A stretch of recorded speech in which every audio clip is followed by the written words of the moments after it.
अस्सलाम वालेकुम, मेरा नाम है झांसे हाशमी और यह है Honda civic x 2021 model.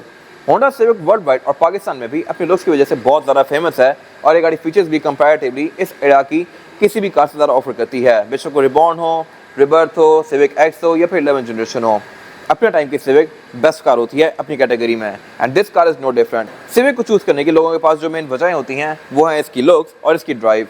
Civic की ड्राइव भी कंपैरेटिवली ग्रैंडे से ज़्यादा मज़ेदार होती है, लेकिन ग्रैंडे थोड़ी सॉफ्ट होती है। ये खड्डों वगैरह में बहुत हार्ड फील होती है और इसके अलावा इस गाड़ी में ऐसी और भी बहुत सारी चीज़ें आती हैं जो कि इसकी वैल्यू को जस्टिफाई करती हैं। वो क्या है मैं सब आगे कवर करूँगा इस रिव्यू में। फिलहाल अगर बात की जाए स्पेसिफिक गाड़ी की तो इसकी डिमांड 68 लाख रुपीज़ है और ये गाड़ी साइकिल मोटरस्पोर्ट के पास अवेलेबल है।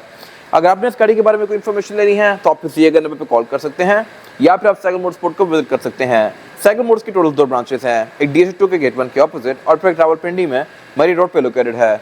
इन दोनों ब्रांचेस पे गाड़ियों की बाइंग एंड सेलिंग के अलावा गाड़ियों के काम भी किए जाते हैं, जैसे कि tints, wrap, ceramic coating, PPF, traffic coating और इसके अलावा यहाँ पे गाड़ियाँ फेसलिफ्ट भी की जाती हैं। आप यहाँ पे 2016 वाली सिविक एक्स को इस शेप में भी कन्वर्ट करवा सकते हैं। सो गाड़ियों में किसी भी तरह के काम के लिए cycle Motors and cycle motorsports is the place.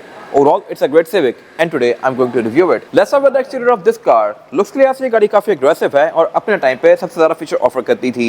इस तरह से कि Civic X में फ्रंट कैमरा भी आता था, जबकि इसका कॉम्पिटिशन ग्रैंडे बनती थी 2015 में और वो गाड़ी फ्रंट कैमरा नहीं ऑफर करती थी।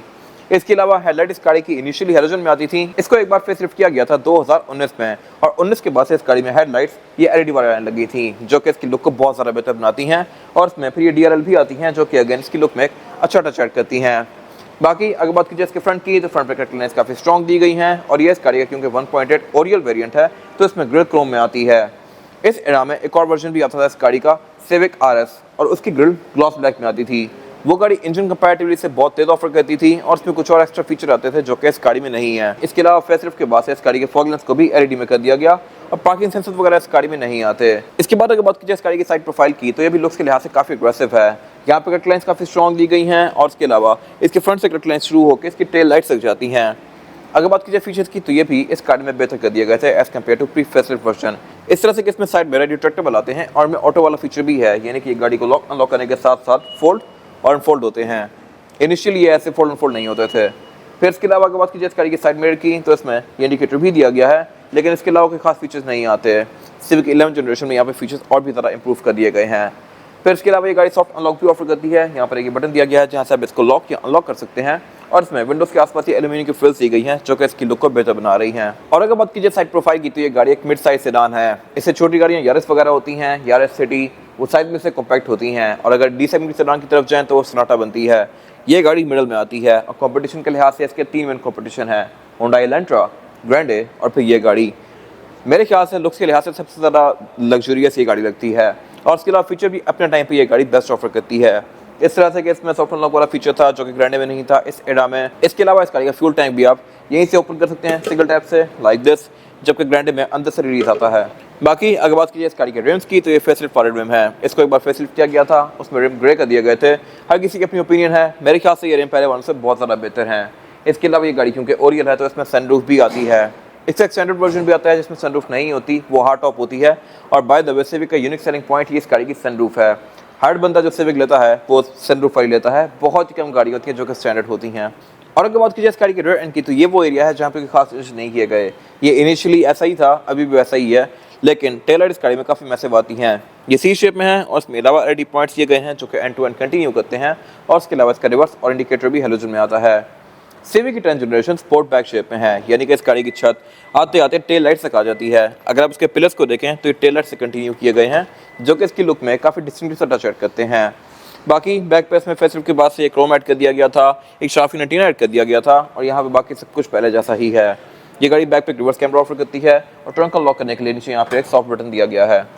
ट्रंक इस गाड़ी की अच्छी खासी स्पेशियस है, यहाँ पे आप 4 से 5 लोगों का लगेज आसानी से रख सकते हैं और इस नीचे डीके लिड को उठा के आप इस गाड़ी का स्पेयर टायर और टूल किट एक्सेस कर सकते हैं। बाकी रियर बेंचेस इस गाड़ी में फोल्डेबल नहीं आता, ये फिक्स ही हैं। इसके इंटरनेशनल वर्जन के अंदर ये भी फोल्डेबल आते होते हैं। बाकी फेसलिफ्ट के बाद इसकी ट्रंक के अंदर इंसुलेशन भी दे दी गई थी जो कि पहले नहीं आती थी, ये मेरे ख्याल से एक अच्छी चीज़ है।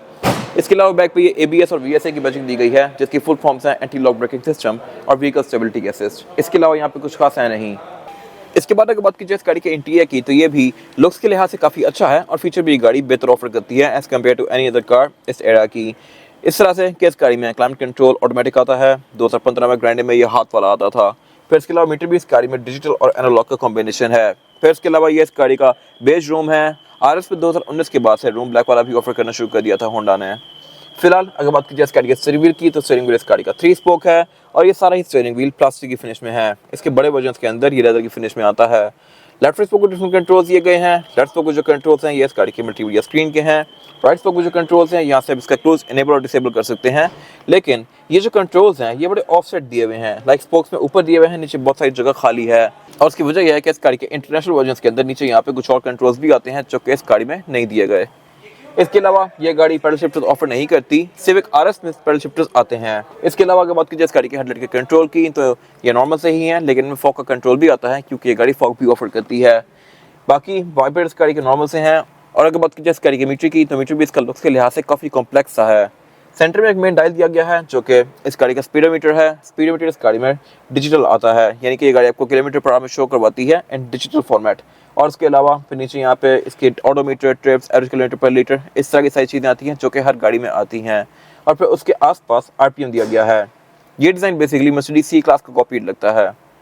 फिर इसके अलावा राइट पे फ्यूल गेज दिया गया है, लेफ्ट पे टेम्परेचर गेज दिया गया है और इसका फ्यूल के टेम्परेचर गेज भी अब रेड में आता है। जब ये कार इनिशियली लॉन्च की गई थी तो ये वाइट में था। 2017 के एंड में चेंज कर दिया गया। फिर इसके अलावा अगर बात की जाए इसकी मीटर हाउसिंग की, तो ये सारे चीप प्लास्टिक की फिनिश में है।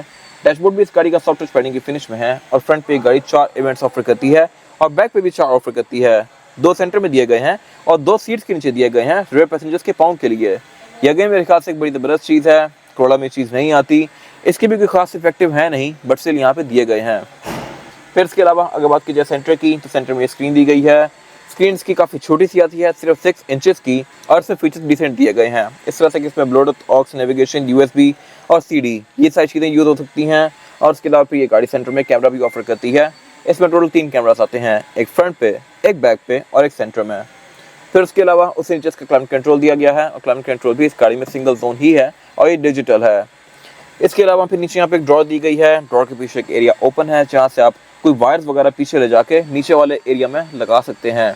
नीचे एक चार्जिंग आउटलेट दिया गया है और एक ड्रॉर दी गई है और यहाँ से बेसिकली आप चार्जर लगा के अपना फ़ोन ऊपर रख के चार्ज कर सकते हैं। पीछे यहाँ पे इसका गेयर सिलेक्टर दिया गया है और जो गेयर सिलेक्शन है वो है PRND स्पोर्ट्स और लोड। उसके अलावा यहाँ पे ब्रेक होल्ड दिया गया है और पार्किंग ब्रेक दी गई है। पार्किंग ब्रेक भी इस गाड़ी में इलेक्ट्रॉनिक आती है, जो कि ग्रैंडे इवन 2023 तक एनालॉग ऑफर कर रहा है, हाथ से खींचने वाली। ये चीज़ सिविक ने 2015 से देना शुरू कर दी थी। इसको आप इस तरह से एंगेज कर सकते हैं। फिर साथ यहाँ पे 2 ब्लैंक स्विचेस दिए गए हैं और इकॉन मोड दिया गया है।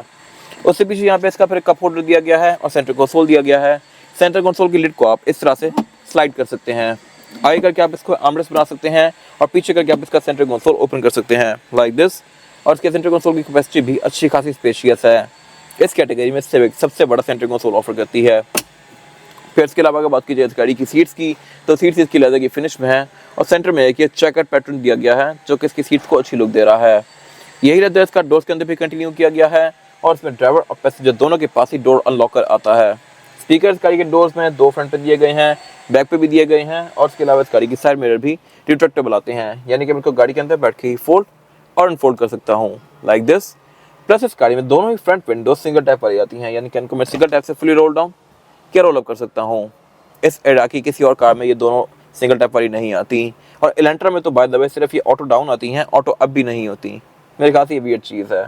फिर इसके अलावा यहाँ पे इसका पोस्ट स्टार्ट दिया गया है, ट्रैक्शन कंट्रोल दिया गया है और अगर बात की जाए वैनिटी मिरर की, तो इसमें ड्राइवर और पैसेंजर दोनों के लिए दिए गए हैं, लेकिन इनमें लाइट्स नहीं आती। फिर इसके अलावा रेड मिरर भी इस गाड़ी में नॉर्मल सा है और यहाँ पे केबिन लाइट्स दी गई हैं। इसकी सनग्लास होल्डर यहाँ पे नहीं आता और सनरूफ के कंट्रोल दिए गए हैं। सनरूफ को आप इसकी यहाँ से फोल्ड या अनफोल्ड कर सकते हैं लाइक दिस। और इसके अलावा यहाँ पे कुछ खास है नहीं। इसके बाद अगर बात की जाए इस गाड़ी में रेयर पैसेंजर्स के लिए सीटिंग कैपेसिटी की, तो ये बैक पे 2 लोगों के लिहाज से काफ़ी स्पेशियस है। मेरे पास यहाँ पे लेगरूम का बिल्कुल भी कोई इशू नहीं है और हेडरूम का भी, लेकिन इसमें फ्लोर पर फ्लैट नहीं आता, तो सेंटर में थर्ड पर्सन को बैठने में थोड़ा सा इशू होगा। इस तरह से कि उसको पाँव रखने में भी इशू होगा और सेंटर से ये सीट्स हैं भी थोड़ी सी ऊपर, तो यहाँ पे थर्ड पर्सन बैठ जाएगा लेकिन ज़रा कंफर्टेबल नहीं होगा। बाकी अगर बात की जाए फीचर्स की, तो यहाँ पे अच्छे दिए गए हैं। इस तरह से कि रेयर पैसेंजर्स के लिए सेंटर में 2 एयर वेंट्स दिए गए हैं। दोनों सीट्स के नीचे भी एयर वेंट्स आते हैं जो रेयर पैसेंजर्स के पाँव के लिए हैं और उसके अलावा फिर सेंटर में ये सेंटर कंसोल भी दिया गया है जिसको निकाल के आप एज एन आर्मरेस्ट यूज़ कर सकते हैं और इसमें 2 कप होल्डर्स भी आते हैं। फिर इसके अलावा बैक पे ये गाड़ी ऊपर ये केबिन लाइट भी ऑफर करती है और इसमें क्वार्टर ग्लास भी आते हैं। ये गाड़ी सीट बेल्ट भी ऑफर करती है, ISOFIX के पोर्ट्स भी ऑफर करती है और इसके अलावा यहाँ पे कुछ खास है नहीं। इसके बाद अगर बात की जाए इस गाड़ी के इंजन की, तो engine civic x R18 offer करती है, जो कि सिविक रिस्पॉन्स से आना शुरू हुआ था। ये इंजन काफ़ी पावरफुल है और इस बॉडी साइज के लिहाज से काफ़ी सफिशिएंट है। और इस गाड़ी में एक और चीज़ अच्छी कर दी गई थी होंडा की तरफ से, और वो ये थी कि ट्रांसमिशन इस गाड़ी में CVT आ गई थी, जो कि इस गाड़ी की फ्यूल एफिशिएंसी को बेहतर बनाती है। अगर बात की स्टैट्स की, तो ये इंजन 138 हॉर्स पावर प्रोड्यूस करता है, जो कि सफिशिएंट है इस बॉडी साइज के लिहाज से। और इसके अलावा ये गाड़ी आपको एवरेज तकरीबन 10 से 12 की देगी with in city, depending upon driving pattern. अगर आप इसको बहुत ज़्यादा प्यार से चलाएंगे तो ये गाड़ी 13 तक भी जा सकती है, और अगर आप इसको लॉन्ग पे लेके जाते हैं तो ये गाड़ी 16 से 17 तक की एवरेज भी दे सकती है, जो कि अगेन मेरे ख्याल से बहुत ज़बरदस्त एवरेज है। फिर इसके अलावा इस बॉडी साइज के अंदर एक और इंजन भी आता था 1.5 टर्बो। वो गाड़ी बड़ी मुश्किलात का शिकार रही है पाकिस्तान में, लेकिन 2021 के बाद से आना शुरू हो गई थी और अभी सिविक की 11 जनरेशन में भी आती है। बाकी इसके अलावा इसके बोनट के अंदर इंस्टॉलेशन दी गई है, बोनट स्टैंड से ओपन होता है और फीचर यहाँ पे अच्छे दिए गए हैं। इस तरह से कि इस गाड़ी में ABS ट्रैक्शन कंट्रोल भी आता है, लेकिन इसके जो हुड के अंदर वाला एरिया है ये काफ़ी एक्सपोज है। इसकी अगर इंस्टॉलेशन बेहतर होती तो इसकी लुक बेहतर हो जाती, बट इसमें नहीं की गई। इसके बाद अगर बात की जाए टायर साइज की, तो टायर साइज जो आता है सिविक में वो है 215, 55 और 16। ये गाड़ी 16 इंचेस का रिम ऑफर करती है और ये फेसलिफ्ट की बात से ग्रे कर दिया गया था। पहले डुअल कॉम्बिनेशन में आता था, ग्लॉस ब्लैक और एल्यूमिनियम के। ये रिम मेरे ख्याल से लुक्स के लिहाज से बेहतर है और टायर ये गाड़ी BG लक्सर प्लस ऑफर करती है, जो कि जनरल की सब्सिडरी है। आई हाईली रिकमेंड कि आप ये टायर लेके चेंज करवा दें ताकि इस गाड़ी की राइड थोड़ी बेहतर हो जाए। फिर इसके अलावा ये गाड़ी all wheel disc brake offer करती है, VSC ऑफर करती है, यानी कि व्हीकल स्टेबिलिटी असिस्ट, और इसमें फिर ABS भी आती है, जो कि इस गाड़ी को और अच्छा बनाती है। फिर इसमें मार्कर लाइट्स दी गई हैं, जो कि इसकी लुक में और अच्छा टच ऐड करती हैं।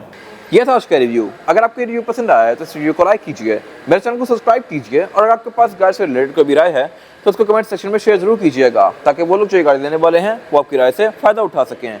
अपना ख्याल रखिएगा। Thank you.